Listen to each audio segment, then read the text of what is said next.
محترم একজন মুমিন একজন মুসলিম তখনই পরিপূর্ণ মুসলিম হতে পারবে যে পরিপূর্ণরূপে ইসলামে প্রবেশ করবে। কিছু মানলাম আর কিছু মানলাম না, কিছু করলাম আর কিছু করলাম না, এটা কোনো প্রকৃত মুসলমানের কাজ নয়। সুতরাং আমাদের ব্যক্তি জীবন থেকে নিয়ে রাষ্ট্রীয় জীবন পর্যন্ত ইসলাম পরিপূর্ণ থাকা লাগবে। এমনকি কোনো কারণে যদি আমরা রাষ্ট্র জীবনে বা সামাজিক জীবনে ইসলাম কায়েম করতে নাও পারি, তো এই বিশ্বাস রাখতে হবে যে আমি পারতেছি না, বাকি এটা আমার জন্য ফরজ। আমি শরীয়ত আইন বিশ্বাস করি। যদি মনে করে যে না, আমাদের জন্য শরীয়তের আইন না, আমরা শরীয়তের আইনে চলব না, এই বিশ্বাস আমরা রাখি না, তাহলে ঈমান চলে যাবে। এবং ঈমান চলে যাওয়ার ক্ষেত্রে কোনো শুভা সন্দেহ থাকবে না যে আমরা শরীয়ত আইনে বিশ্বাসী নই। এই ধরনের কথাবার্তা বলার দ্বারাও কি হয়ে যাবে? ঈমান চলে যাবে। হ্যাঁ, পারিপার্শ্বিক সমস্যার কারণে আমরা শরীয়ত আইন প্রতিষ্ঠা করতে পারছি না, রাষ্ট্রগতভাবে শরীয়ত আইন প্রতিষ্ঠা করতে পারতেছি না, সেটা আমাদের ওজর। এক্ষেত্রে আমরা ইস্তিগফার তওবা করব, আল্লাহর কাছে দোয়া করব, তাকাজা পেশ করব। আল্লাহ, তুমি বলছিলা ইয়া আইয়ুহাল্লাযীনা আমানু দুখুলু ফিস-সিলমি কাফা ওয়া লা তাত্তাবিউ খুতুওয়াতিশ শায়তান, ইসলামে যেন পরিপূর্ণরূপে প্রবেশ করি। তা আমরা এখনও চেষ্টা করতেছি, কিন্তু পারি নাই। বাস্তবতা হলো আন্তর্জাতিক মহল এমনভাবে আমাদের রাষ্ট্রীয় ব্যবস্থা, সামাজিক ব্যবস্থা, অর্থনৈতিক ব্যবস্থা সব এমনভাবে সাজাইছে যে যতক্ষণ পর্যন্ত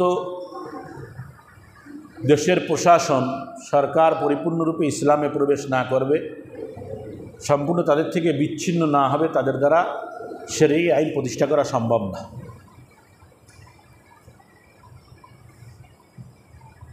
দেখুন আফগানিস্তান, তারা রাষ্ট্রগতভাবে সম্পূর্ণ বিচ্ছিন্ন না, তারা বিশ্বব্যাংকের কাছে দায় আছে, না তারা আমেরিকার কাছে দায়বদ্ধ আছে। তারা তাদের রাষ্ট্রনীতি, অর্থনীতি সব নিজস্ব, যেটা ইসলামেরই অর্থনীতি, সমাজনীতি, রাষ্ট্রনীতি কোরআন সুন্নাহর আলোকে চালাইতেছে। আজকে আপনারা অনেকেই জানেন যে তাদের অর্থনীতি অনেক উপরে চলে গেছে, অথচ কয়েক বছরের মধ্যেই সারা বিশ্বে তাদের মুদ্রার মূল্য এখন বেশি।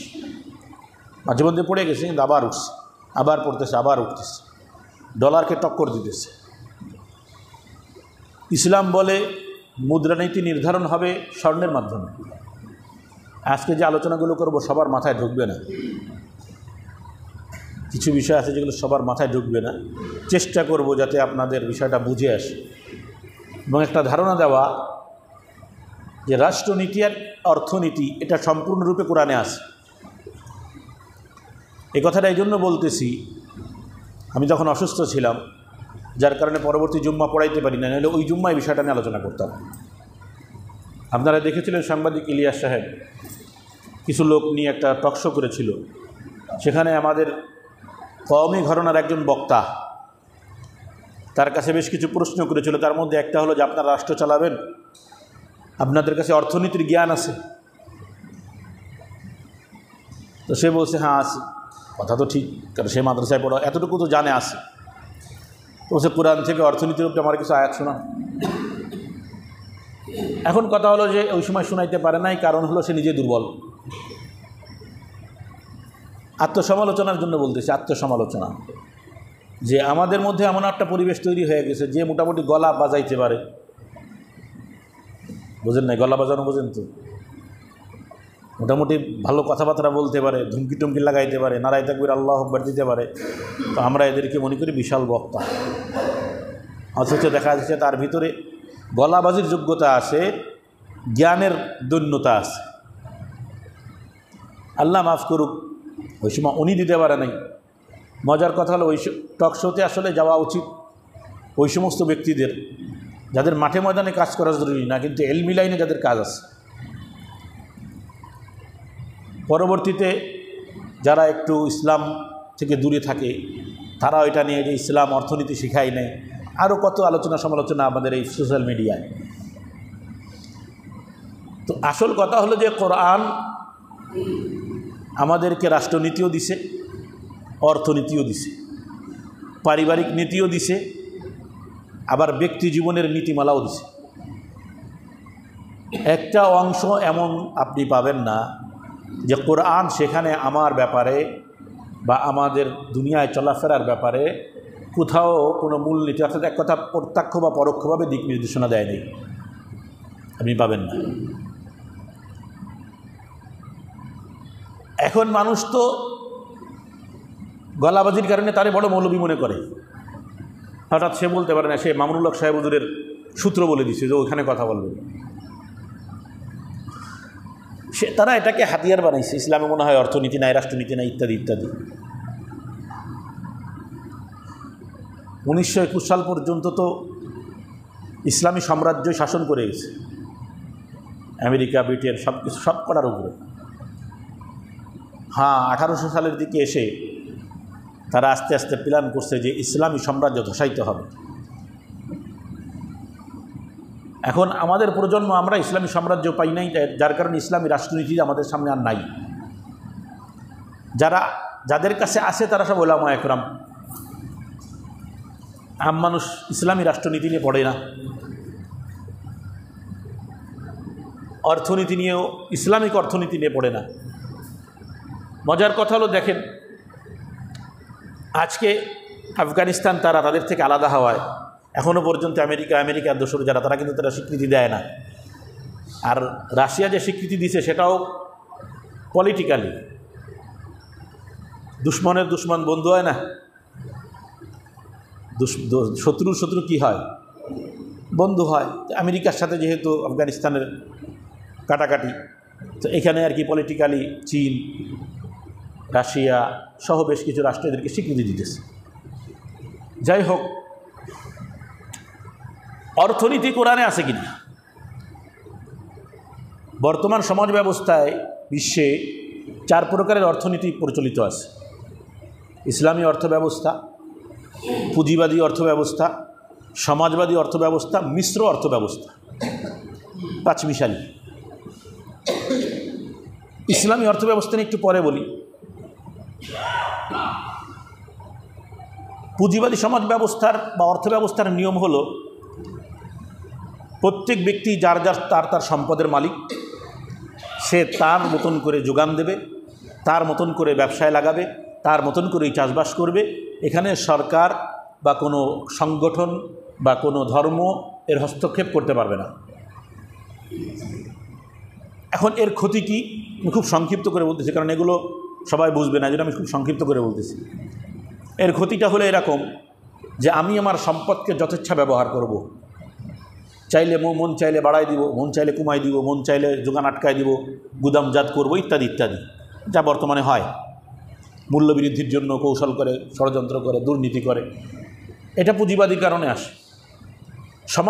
সমাজবাদী ব্যবস্থার নিয়ম হলো অর্থের মালিক জনগণ হতে পারবে না, রাষ্ট্র। অর্থাৎ আপনার বাড়ি, আপনার ঘর, আপনার জমি জমা, আপনার পকেটের টাকা সব সরকারের। যার কারণে সমাজবাদী অর্থব্যবস্থার নিয়ম হলো ওই সমস্ত সমাজবাদী যে সমস্ত আছে, প্রজাতন্ত্র চলে যেসব জায়গায়, দেখবেন ওই সব জায়গায় আপনার পণ্যের অ্যাড দেওয়া নিষেধ। যোগান চাহিদা সব সরকার পূরণ করবে। তুমি যেটা করবা, বিশাল ফসল হয়েছে, তো ফসলের চাহিদা কতটুকু আছে, সরকার এতটুকু তোমার দিক নির্দেশ নেবে, এইটুকুর বেশি তুমি ফসল ফলাইতে পারবে না। কারণ জমি তোমার মালিকানায় না, জমি সরকারের। ব্যবসা করতেছো, চাহিদা কিসের? সরকার বলে দেবে এই চাহিদা, এটা পূরণ করো। এটা প্রজাতন্ত্র অর্থনীতির ব্যবস্থাপনা।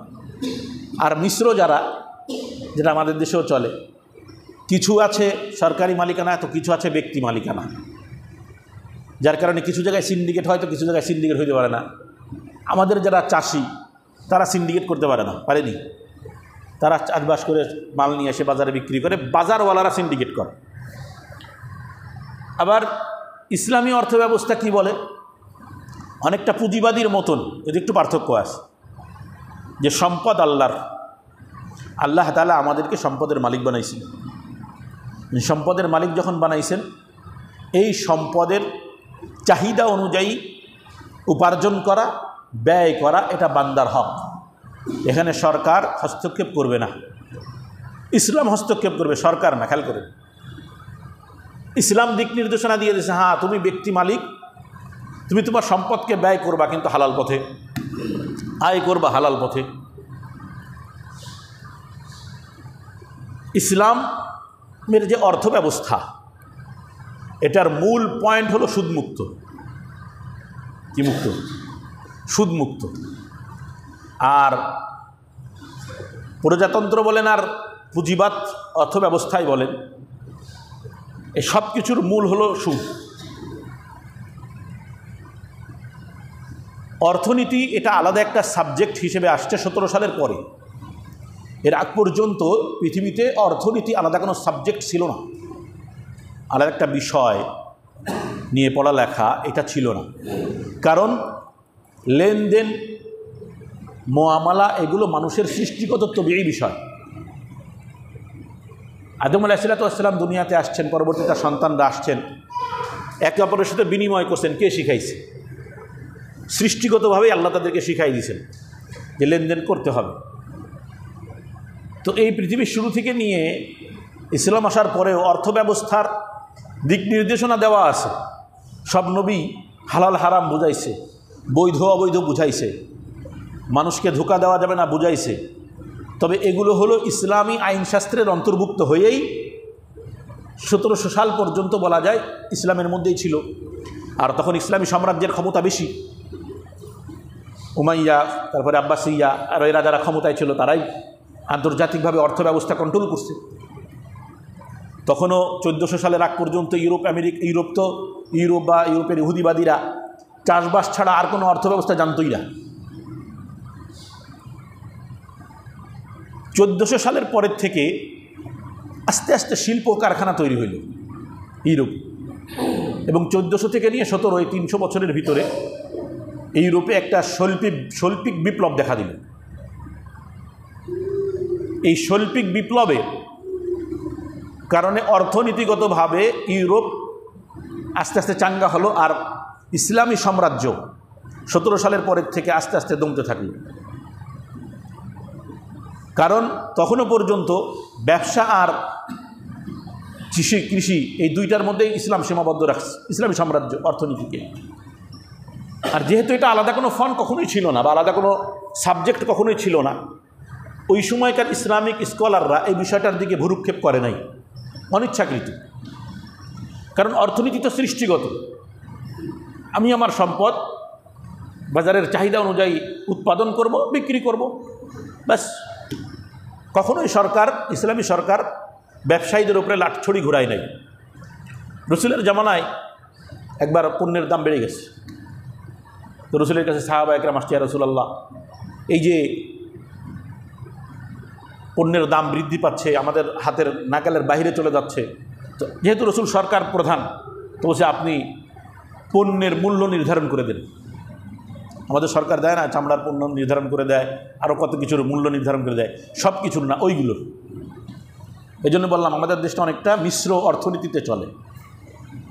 তো রসুল করিম সাল্লাল্লাহু আলাইহি ওয়াসাল্লাম বললেন যে না, পণ্যের মূল্য বৃদ্ধি পাওয়া, কমে যাওয়া, যোগান বেশি হওয়া, এগুলো সব আল্লাহর পক্ষ থেকে হয়। সৃষ্টিগতভাবে এগুলো হয়ে যায়, আবার কখনো পড়ে যায়, এগুলো সব সৃষ্টিগতভাবে। যার কারণে ইসলাম এটা শিক্ষা দিয়েছে যে না, বাজার কন্ট্রোল করবে সাধারণ জনগণ, সরকার না, আবার বাজার কমিটিও না। খেয়াল করেন, এখানে যতবার সরকারের কথা বলছি প্রত্যেকবার কিন্তু ওই কমিটির কথাও আসবে, সিন্ডিকেটের কথাও আসবে, যে এরা এটা কন্ট্রোল করতে পারবে না। বাজারের চাহিদা অনুযায়ী উৎপাদন হবে, বাজারে মানুষ, সাধারণ মানুষ যে বিক্রি করবে সেখান থেকে অন্য ব্যবসায়ীরা নেবে, নিয়ে তারা সেল দেবে, সেটা ভিন্ন কথা। তো ইসলাম অর্থ ব্যবস্থা আমাকে দিয়ে আমাকে আবার একটা বেড়ি পড়াই দিছে যে সুদের মধ্যে ঢোকা যাবে না, কারণ সুদি ব্যবস্থাপনা এটা ভিতর থেকে চুষে খেয়ে ফেলে। বাইরের থেকে খুব মোটা তাজা, কিন্তু ভিতর থেকে কি করে ফেলে? চুষে খেয়ে ফেলে। খুব স্বাস্থ্যবান মানুষ, কিন্তু রক্তশূন্যতা দেখা দিছে, বুঝলেন নেই? রক্তশূন্যতা দেখা দিছে। তো ডাক্তারের কাছে না যাওয়া পর্যন্ত বলবে কেমনে যে এত মোটা তাজা মানুষ আবার কি রক্তশূন্যতা হয়নি, একটা ভাব। তো এইরকম কিছু রোগ আছে, পুরা বডিটা ফ্রেশ কিন্তু ভিতর থেকে খেয়ে ফেলে। অনেক সময় দেখবেন কিছু ক্যান্সারের রোগী ধরা পড়ে আমাদের দেশে, একেবারে শেষ স্টেজে থাকে, তাই না? টেরই পাই না, হঠাৎ একটু খারাপ লাগতেছে, ডাক্তার পরীক্ষা নিরীক্ষা করে দেখে একেবারে শেষ স্টেজে আছে। আরে কথা হলো যে যখন শুরু হয়েছে তখন থেকেই তো মনের মধ্যে আস্তে আস্তে আসার দরকার, শরীরের মধ্যে কিছু ধকল আসা দরকার, আলামত ফুটে ওঠা দরকার, ওটা ভিতর থেকে খেয়ে নিচ্ছে। তো সুদি ব্যবস্থাটা এরকম। এখন 17 সালের পরে ইউরোপিয়ান, বিশেষ করে ইহুদিবাদীরা, ইউরোপে তখন ইহুদিবাদীরা যারা, তখনও তারা ইসরায়েলে আসে নাই, প্ল্যানিং চলতেছে তখন তাদের যে তারা একটা রাষ্ট্র গঠন করবে, তাদের মাথার থেকে সর্বপ্রথম এই অর্থনীতি যে একটা সাবজেক্ট হবে, একটা বিষয় হবে, এবং এই বিষয়ে পড়ালেখা করে মানুষকে অগ্রগামী করতে হবে অর্থনীতির উপরে ভিত্তি করে, এই বিষয়টা সর্বপ্রথম ওদের জেহেনে আসে। এবং 17 সালের পরের থেকে নিয়ে বলা যায় 1900 সাল, মানে 1900 পর্যন্ত, 19 দশক পর্যন্ত, শতক পর্যন্ত আপনার অর্থনীতি পরিপূর্ণরূপে দাঁড়িয়ে যায়। কিন্তু ইসলামিক স্কলাররা এটা ভ্রুক্ষেপ করে নাই। কেন? ওই যে সৃষ্টিগতভাবে অর্থনীতি চলেই আসতেছে, আগে কোরআন যেভাবে দিক নির্দেশনা দিতেছে মানুষ এভাবে চলতেছে, ওটা তো তবিয়ত, ওটা তবিয়ত। দেখেন বিবাহ শাদী আমরা করি, তবিয়ত না, এটা আমাদের শারীরিক চরিত্র, এটা আমরা বিবাহ শাদী করব। এই জন্য এটা নিয়ে আমাদের অনেক মশলা নাই, দেখবেন কোনো তেমন একটা মশলা দেওয়া লাগে না। কিন্তু ইদানিং দেখবেন খুব ধুমসে সমকামী আরও বিভিন্ন রকমের বিষয় আসতেছে সামনে, বিধায় এখন আমরা বিবাহ সহ বিভিন্ন প্রকারের মশলা মশাইল সামনে আনি, জানি না, যখন প্রয়োজন হয়েছে তখন সামনে আসছে। তো ওই সময় তারা যখন অর্থনীতিকে আলাদা একটা সাবজেক্ট হিসেবে দাঁড় করাইছে, তাদের মূল উসুল ছিল সুদ। তাদের মূলনীতি কী ছিল? যারা অর্থনীতি নিয়ে পড়ছেন, আমার থেকে আপনারা আর ভালো বলতে পারেন, আমি তো ইসলামী অর্থনীতি নিয়ে সামান্য পড়েছি, সামান্যই বলা যায়, কারণ বিশাল এক সাগরের ভিতর থেকে সামান্য কিছু আমি পড়েছি।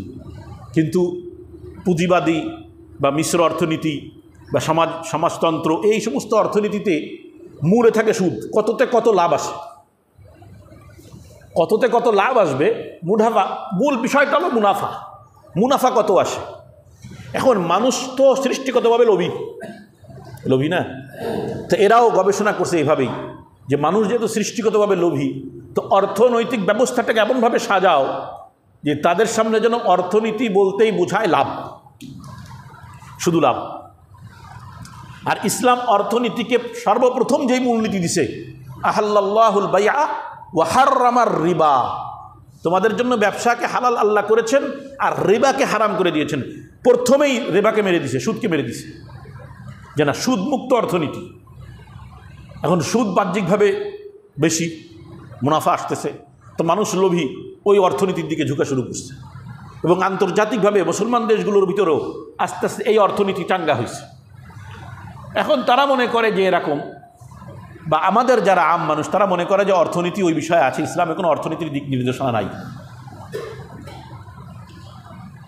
অর্থনীতির ভিতরে কি অন্তর্ভুক্ত আছে দেখেন, উৎপাদন ব্যবস্থা, ব্যবসা বাণিজ্য, কৃষিকর্ম, শিল্পকর্ম, ভাড়া দেওয়া, জমি বর্গা দেওয়া, ঋণ, তারপরে আপনার বন্ধকি, কাফালা, হাওয়ালা, মুদ্রা বিনিময়, আন্তর্জাতিক মুদ্রা বিনিময়, মিরাসি সম্পদ বন্টন, এগুলো সব অর্থনীতি। কিন্তু মিরাসি সম্পদ, সাদকা, কাফারা, এগুলো সব অর্থনীতির অন্তর্ভুক্ত। কোরআন এই সমস্ত বিষয়গুলো, আমি অল্প কিছু বললাম, কোরআন এই সমস্ত অর্থনীতিতে কোথাও প্রত্যক্ষ কোথাও পরোক্ষ দিক নির্দেশনা দিছে, কোথাও পরোক্ষ কোথাও প্রত্যক্ষ দিক নির্দেশনা দিছে।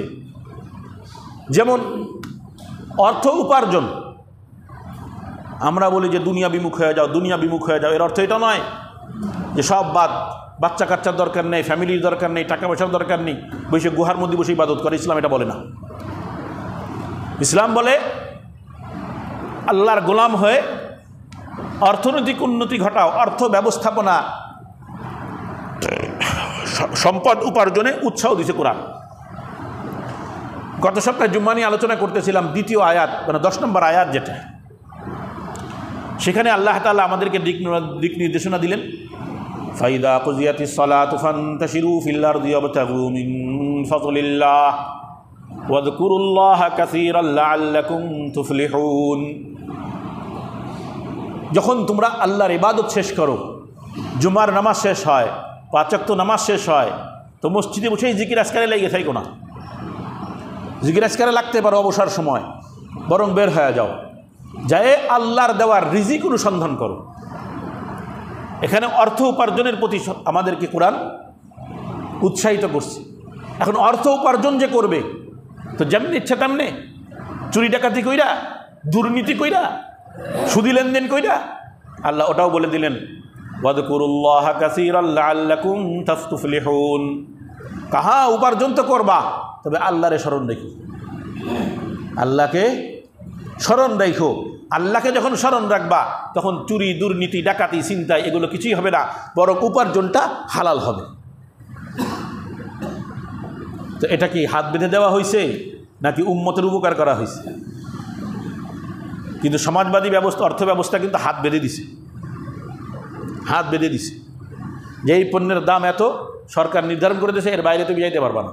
কিন্তু ইসলাম বলে না, একটা হলো বাজার দর, আর একটা হলো ক্রেতা বিক্রেতা নিজেরা একটা দর ঠিক করবে। উদাহরণস্বরূপ, এক জায়গায় জমির দাম এখন 2 লাখ টাকা করে, 3 লাখ টাকা করে মনে করেন জমির দর, ওই এলাকায় জমির দর সব 3 লাখ। এখন এটা হলো বাজার দর, কিন্তু ক্রেতা বিক্রেতা দুইজনে মিলে চুক্তি করলো যে না, দরকার নেই, আমি বাজার দরে ছাড়বো না, বরং আমি কমে ছাড়ব। এটাকে বলা হয় ক্রেতা বিক্রেতার স্বাধীনতা, এটা ইসলাম দেয়। কিন্তু সমাজতান্ত্রিক অর্থব্যবস্থা যদি গ্রহণ করেন না, পারবা না। সরকারের নিয়ম অনুযায়ী যেই দাম, ওই দামই নিতে হবে, সুযোগ নেই। অর্থাৎ ব্যক্তির স্বাধীনতা আর থাকবে না কোনো বিষয়। তো অর্থ উপার্জন হালালভাবে করতে হবে, এ দিক নির্দেশনা দিছে। একটা আয়াত শোনাইলাম অর্থনীতির উপরে।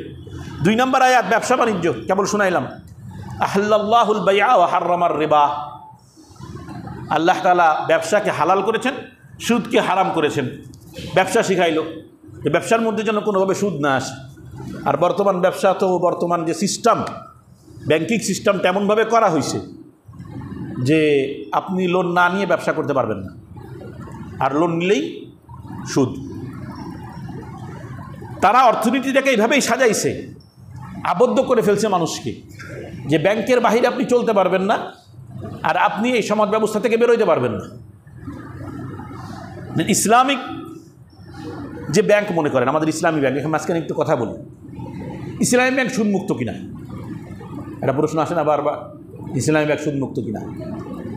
বাস্তব কথা হলো, ইসলামী ব্যাংক সুদমুক্ত হতে পারবে না। আমার কথা বুঝছেন তো? সুদমুক্ত তা বলতেছি না, কিন্তু আবার সুদমুক্ত না এ কথা বলতেছি না, সুদমুক্ত হতে পারবে না। কারণ কি? কারণ ব্যাংকিং ব্যবস্থাটা তাদের মাথার থেকে আসছে। আর যখন সরকার স্বীকৃত অনুমোদিত ব্যাংক হয়, তখন বাংলাদেশ ব্যাংক এবং বিশ্ব ব্যাংকের সাথে তাদের লেনদেন করা লাগে। হ্যাঁ, ইসলামী ব্যাংক আমাকে আপনাকে সাধারণ গ্রাহককে চেষ্টা করতেছে যে সরাসরি সুদ থেকে বাঁচায় রাখার, সরাসরি সুদ থেকে বাঁচায় রাখার চেষ্টা করতেছে। এই জন্য যখন আমাদের কাছে কেউ ব্যাংকিং ব্যবস্থার পরামর্শ চায়, আমরা বলি ইসলামী ব্যাংকে যান। এখানে একটা ষড়যন্ত্র আছে। অনেকেই বলে যে ইসলামী ব্যাংক তো সুদমুক্ত না, তো সুতরাং ইসলামী ব্যাংকে যাওয়া লাগবে কেন? কিসে যাও? সুদী ব্যাংকে সরাসরি সুদ লেনদেন করো। না, এ কথা বলার সুযোগ নেই। আপনি সুদমুক্ত যদি ক্লিয়ার থাকতে চান, আপনি কোনো ব্যাংকে লেনদেন করেন না। কিন্তু বর্তমান অর্থটাকে সংরক্ষণ করতে গেলে ব্যাংকিং ব্যবস্থার সহযোগিতা নেওয়া লাগে, কথা ঠিক। কিন্তু যদি ব্যাংকিং ব্যবস্থায় ঢুকতে হয়, আমরা মশারাদি ইসলামী ব্যাংকে ঢোকেন কেন? ওখানে কমসে কম তারা গ্রাহককে চেষ্টা করতেছে যে যতটুকু সম্ভব সুদ থেকে বাঁচানো, এবং ইসলামিক যে ব্যবসাগুলো আছে সেই ব্যবসাগুলোর মাথা হাতে পরিপূর্ণ 100% না হলেও পারা যায়, তারা চেষ্টা করতেছে। কিন্তু ডাইরেক্ট সুদী ব্যাংক যেগুলো, ওগুলো তো আপনাকে ডাইরেক্ট সুদ খাওয়াইতেছে, যেটাকে সম্পূর্ণরূপে হারাম করা হয়েছে।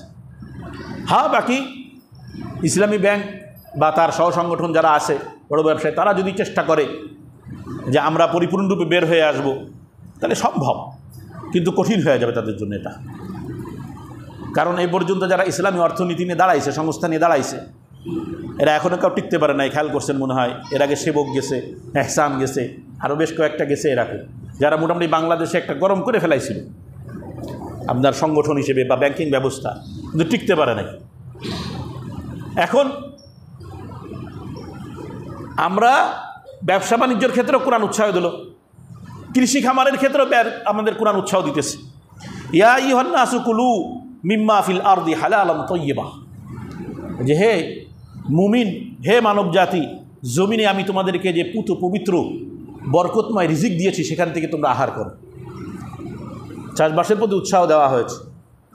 কারিগরি শিল্প, আল্লাহ তাআলা বললেন আনজালনাল হাদিদা ফীহি বাসুন শাদীদুন ওয়া মানাফিউন লিন-নাস, যে আমি তোমাদের জন্য লোহা অবতীর্ণ করেছি।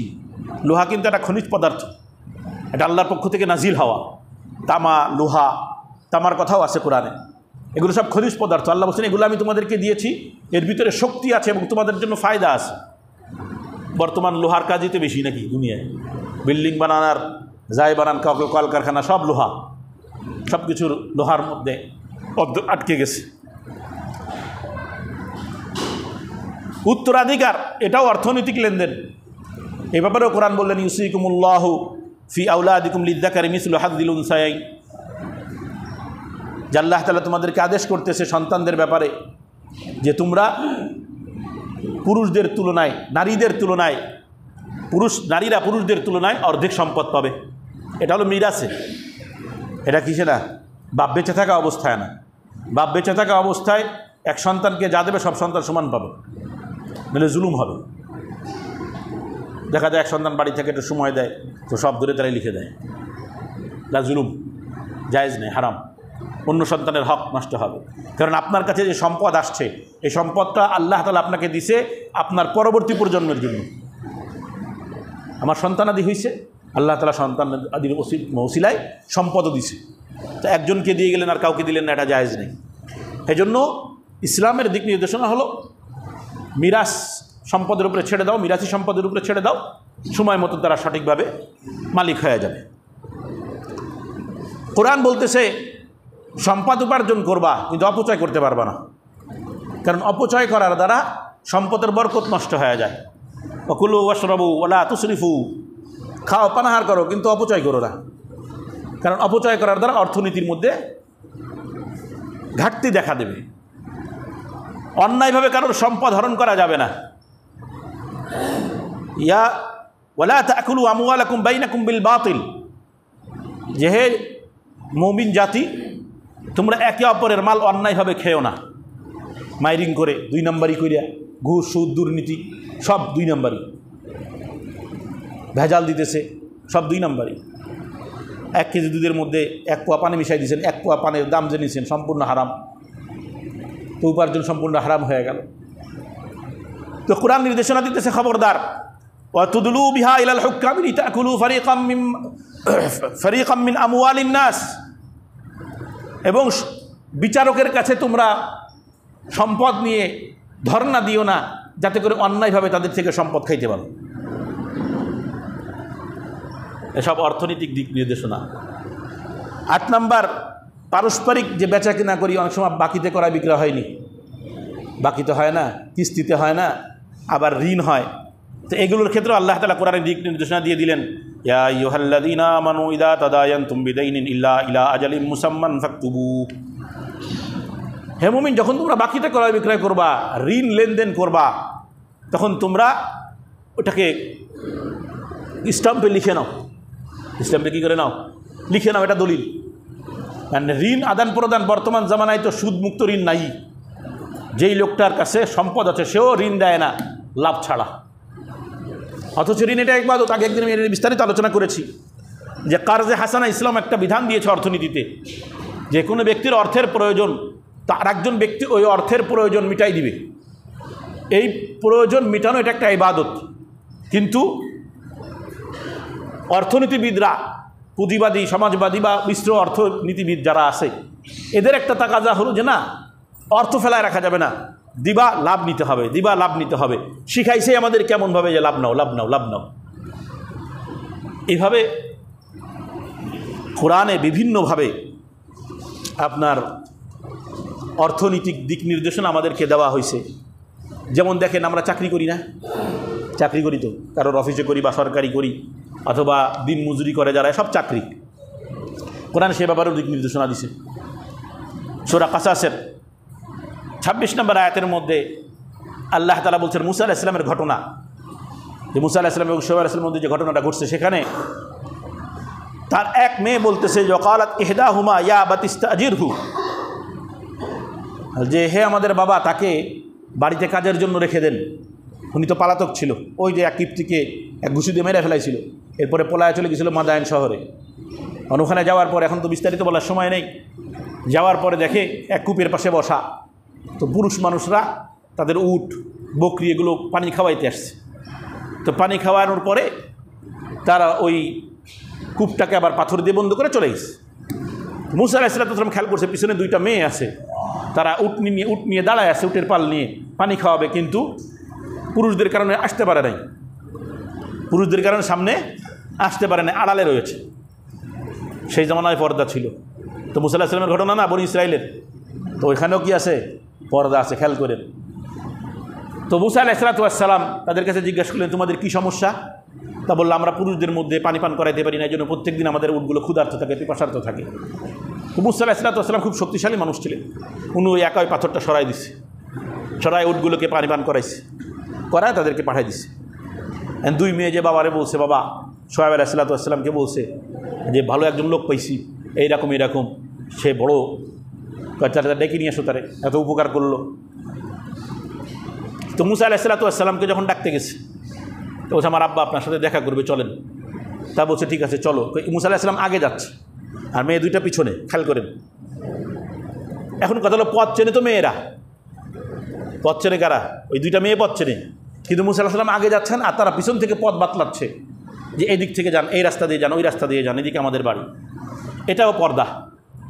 অর্থাৎ মুসা আলাইহিস সালাম আগে যায় নিজের নজরকে হেফাজত করছেন, নারীদেরকে পিছনে রাখছেন, বেশ পিছনে, তারা ওখান থেকে দিক নির্দেশনা দিচ্ছে।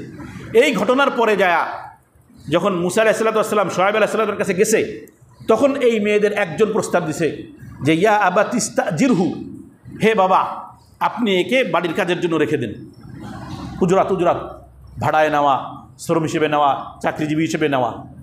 কেন? এইখানে যে কারণটা বলছে মেয়েটা, ইন্না খায়রা মান ইস্তাজারতাল কাবিয়ুল আমিন, আপনি যাকে এই কাজের জন্য নেবেন সে বড় উত্তম। কেমনে উত্তম? আল কাবিয়ুল আমিন, তিনি শক্তিশালী এবং বিশ্বস্ত। দেখেন এখানে কোরআন একটা মূল নীতি বলে দিছে। চাকরি বাকরি বলেন, ব্যবসা বাণিজ্য বলেন, যেই সংস্থায় যে অবস্থায় থাকেন না কেন, আপনি উদ্যোক্তা হন বা যে হালাতেই বলেন না কেন, বা ব্যাংকিং ব্যবস্থায় বলেন না কেন, কাবি এবং আমিন দুটোটাই থাকা লাগবে। আপনি একজনের কাছে অর্থ বিনিয়োগ করবেন, আপনি জানেন বড় বিষয় হুজুর, বড় আল্লাহর ওলি, বুঝলেন না? তো আমাদের হুজুর খুব আল্লাহর ওলি, ওনার মধ্যে দুই নম্বরই নাই, খেয়াল করেন। এখন আপনি টাকা লাগাই দিয়েছেন আমার কাছে, যে ইনি তো বিশ্বস্ত মানুষ, মিথ্যা বলে না, ধোকা দেবে না, এনার কাছে 20 লাখ টাকা লাগাই দিলাম, হুজুর ব্যবসা করেন, লাভ ভাগাভাগি হোক। এখন কথা হলো, বিশ্বস্ততা তো আছে, কিন্তু তার ভিতরে ব্যবসা করার ক্ষমতা আছে কিনা, যোগ্যতা আছে কিনা, এটা দেখতে হবে। এটা দেখার কিছু ইসলামিক নিয়মকানুন আছে, ইসলামী অর্থনীতির বিশাল আলোচনা, এগুলো আমি ওটা দিকে যাবো না। তো এইখানে একটা উসুল বলে দিছে, এটাও অর্থনীতি, ব্যবসা বাণিজ্য, তারপরে আপনার চাকরি বাকরি, চাষবাস, সব কিছুতে একটা দিক নির্দেশনা, আল কাবিয়ুল আমিন, যে যার মাধ্যমে তুমি কাজটা নিবা, ব্যবসাটা যার সাথে করবা, সে যেমন বিশ্বস্ত হতে হবে, ঠিক সাথে সাথে একই রকমভাবে ব্যবসার জন্য যোগ্য হতে হবে। বিশ্বস্ত মানুষ, ব্যবসা বোঝে না, সব মায়ের খেয়ে শেষ। আর আপনি হুজুরে গালি দিতেছেন, মিয়া তুমি আমার সব মায়ের শেষ করে দিছো, 2 নম্বরই করছে, এই করছে সেই করছো। আসলে তো সে ব্যবসায় বোঝে না। এই জন্য হ্যাঁ, ব্যবসা যেমন বুঝতে হবে, বিশ্বস্ত হতে হবে। বিশ্বস্ত ব্যবসা বোঝে না, ব্যবসা বোঝে বিশ্বস্ত না, ক্ষতিকর। তো এই যে দেখেন আপনাদের সামনে আমি 10 থেকে 11টা আয়াত তেলাওয়াত করলাম, এটা তো কেবল মানে মৌলিক আয়াতগুলো তেলাওয়াত করলাম। পরোক্ষ যে বিধানগুলো আছে ইসলামী অর্থনীতির, কোরআন হাদিসে ভরপুর। যেমন দেখেন ওই যে গরুর হাটগুলোতে দালালি হয় না, দালালি সিস্টেম করে, একটা দালালি সিস্টেম করে একটা ব্যবস্থা করে বিক্রি করে দেয়, গচায় দেয়, কত কিছু। এটা সম্পূর্ণ হারাম। ক্রেতা আর বিক্রেতা নিজেরা কথা বলবে, মাঝখানে দালাল ঢুকা নিষেধ ইসলামে। মান গাশশা ফালাইসা মিন্না, যে দালালি করবে সে আমার উম্মতিরই অন্তর্ভুক্ত না। কিন্তু দেখেন হাটায় বা ব্যবসার প্রতিষ্ঠানে মাঝখানে দালাল ঢুকে বসে থাকে। ঢাকা শহরের গুলিস্তানে গেলে বিশেষ করে এগুলো খুব ভালো পাওয়া যায় না। মুহতারাম, লেনদেন স্বচ্ছ, তো সেই ব্যক্তি বড় পীর সাহেব।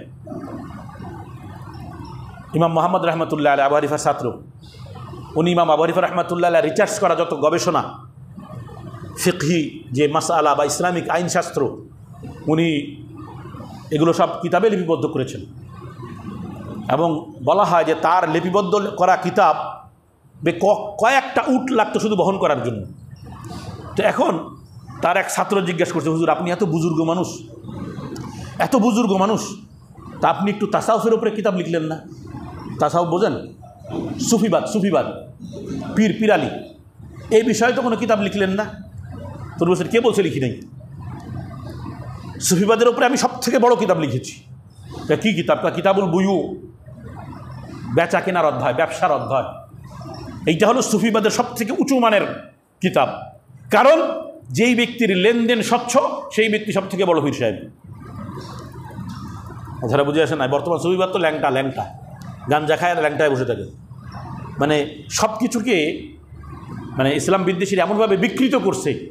সুফিবাদ এটা আলাদা কোনো বাদ না, এটা শরীয়তের পরিপূর্ণতার একটা অংশ। সেইটাকেও তারা কি উলঙ্গ বেহায়াপনার মধ্যে নিয়ে গেছে। আল্লাহ তাআলা হেফাজত করুক। মুহতারাম, ইসলামী অর্থনীতির উপরে সারা বিশ্বে যে পরিমাণ কিতাব লেখা হয়েছে, ওগুলোর লিস্ট আমার কাছে কিছু আছে। আমি শুধু বাংলাদেশের একটা লিস্ট শোনায়া, বাংলাদেশের কি উলামা একরাম বেশ কিছু অর্থনীতির উপরে কিতাব লিখছে, এই লিস্টের কয়েকটা কিতাব শোনায়া আমি আমার আলোচনা ছেড়ে দিচ্ছি। দেখেন, ইসলামী অর্থনীতির উপরে যেই কিতাবটা সবথেকে বেশি গুরুত্ব আমাদের সামনে আসে, আমার উস্তাদে মোহতারাম আল্লামা আবুল ফতহ মোহাম্মদ ইয়াহিয়া রহমতুল্লাহ আলাইহি, মালিবাগের নায়েবে মোহতামিম বা ভাইস প্রিন্সিপাল ছিলেন। ওনার লেখা ইসলামী অর্থনীতি আধুনিক রূপায়ণ, ইসলামী অর্থনীতির আধুনিক রূপায়ণ, মালিবাগ মাদ্রাসার উনি মুসলিম শরীফের উস্তাদ ছিলেন। আল্লাহ তাআলা ওনার, আমরা বলতাম ছাত্র জীবনে যে ওনার মাথা না একটা কম্পিউটার। এই অর্থনীতি লেখার পরে উনি ইউনিভার্সিটিতে গিয়েছিলেন একজন অর্থনীতিবিদের সাথে কথা বলার জন্য।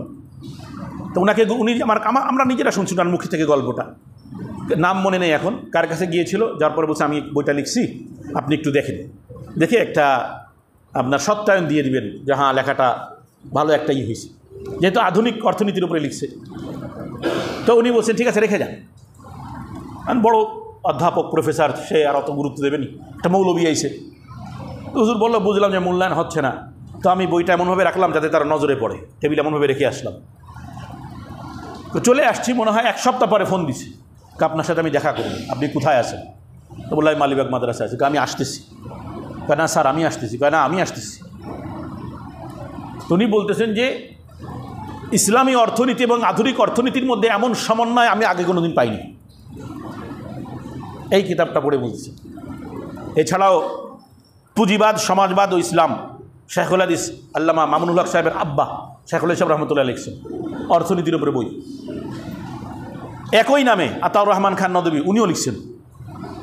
এরপরে আছেন ইসলামী অর্থনীতি, মুফতি হারুন ইসলামাবাদী পটিয়া রহমতুল্লাহ, উনি ইন্তেকাল করছেন।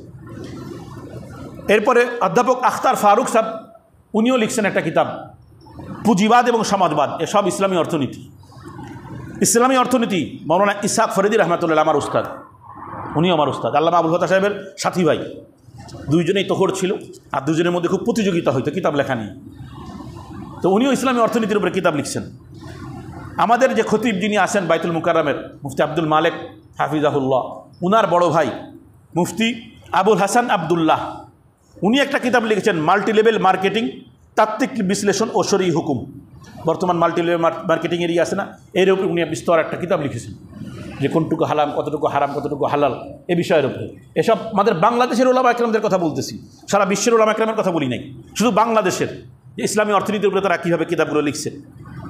ইসলামী অর্থ ব্যবস্থার কতিপয় মূলনীতি, নূর মোহাম্মদ আজমি, বাংলাদেশ। মালিবাগের বর্তমান শিক্ষক আবদুল্লাহ মাসুম সাহেব, আমাদের সময় উনি শিক্ষক ছিল না, পরবর্তীতে আসছেন। উনি ইসলামী অর্থনীতির সহজ পাঠ এর উপর একটা কিতাব লিখছেন বর্তমানে। তো আপনি ইসলামের অর্থনীতি খুঁজে পাইতেছেন না, একজন বক্তা যে আয়াত বলতে পারে না, কোরআনের দিক নির্দেশনা অনুযায়ী অর্থনীতির উপরে কথা বলতে পারে নাই, আর আপনারা মনে করে ফেললেন যে ইসলামে মনে হয় অর্থনীতির কোনো কিনা ভিত নাই। নাউজুবিল্লাহ। কোরআন যেহেতু পরিপূর্ণ, তো রাষ্ট্রনীতি বলেন, অর্থনীতি বলেন, সমাজনীতি বলেন, পরিবার নীতি বলেন, আর ব্যক্তিনীতি বলেন, সব কোরআনের মধ্যে আছে। হ্যাঁ, আপনি আমার কাছে জিজ্ঞেস করার পরে আমি সঙ্গে সঙ্গে বলতে পারি না, এটা তো আমার দুর্বলতা, ইসলামের দুর্বলতা না। একটা বিষয় আমি জানি না, আমার কথাটা বুঝেন কিন্তু। একটা বিষয় আমাকে হঠাৎ একটা প্রশ্ন করলো এই সাংবাদিক আব্দুল সালাম সাহেব এসে, যে হুজুর এই বিষয়টার বিধান কি, ইসলামে কি বলে? আমি বললাম আমার তো এই মুহূর্তে জেনে নাই, আমি তো বলতে পারতেছি না। আর উনি যে মন্তব্য করে কি ইসলামিক এগুলো নাই, এটা বোকামি হবে না? আমার কথা বুঝছেন তো, যে ইসলামে এগুলো নাই, আমি বলতে পারি নাই, এর অর্থ তো এটা নয় যে ইসলামে এটা নাই। ওটা তো আমার অজ্ঞতা, যা আমি জানি না। তো এটা নিয়ে খুব আলোড়ন সৃষ্টি করে যারা ইসলাম বিদ্বেষী তারা খুব করলো। আরে ভাই, সব বক্তায় বড় আলেম হয় না। আমার উস্তাদ একটা কথা বলতেন যে বক্তা হয় দুই প্রকারের মানুষ, চাপাবাজ মানে যারা চাপা আছে, আর একটা হলো যারা আলেম। দৌড়াই যদি এক জায়গায় হয়ে যায় আলহামদুলিল্লাহ, কথাও ভালো বলতে পারে, আলেমও আছে, তাহলে আলহামদুলিল্লাহ। আছেন আমাদের বড় বড় আলেমরা, সব ভালো ভালো কথা বলে। আর একদল আছে যারা চাপাবাজ, ভালো মতন হুঙ্কার টুঙ্কার দিলে মোটামুটি আমরা ভক্ত হয়ে যায়, এরপরে 50,000, 100,000, 1 লাখ টাকা দিয়ে আমরা তাদেরকে ভাড়া করে নিয়ে আসি অশ্বনী। যার ভিতরে এলেম বলে কিছুই নেই। আমি এর উপরে একদিন আলোচনা করেছিলাম যে আসলে কোন ধরনের আলোচকদের আলোচনা শোনা উচিত, অনেক আগে। আল্লাহ তাআলা আমাদেরকে বুঝ দান করুক, হেদায়েত দান করুক। আমি আবারও বলতেছি, ইসলামী ব্যবস্থাপনায় সব কিছু আছে, সব কিছু আছে। আপনি জানেন না, আমি জানি না, এটা আমাদের দুর্বলতা, ইসলামের দুর্বলতা না। আল্লাহ তাআলা আমাদেরকে তৌফিক দান করুক। আখিরু দাওয়ানা আলহামদুলিল্লাহি রাব্বিল আলামিন। যারা সুন্নাত পড়ি না, সুন্নাত পড়ি না।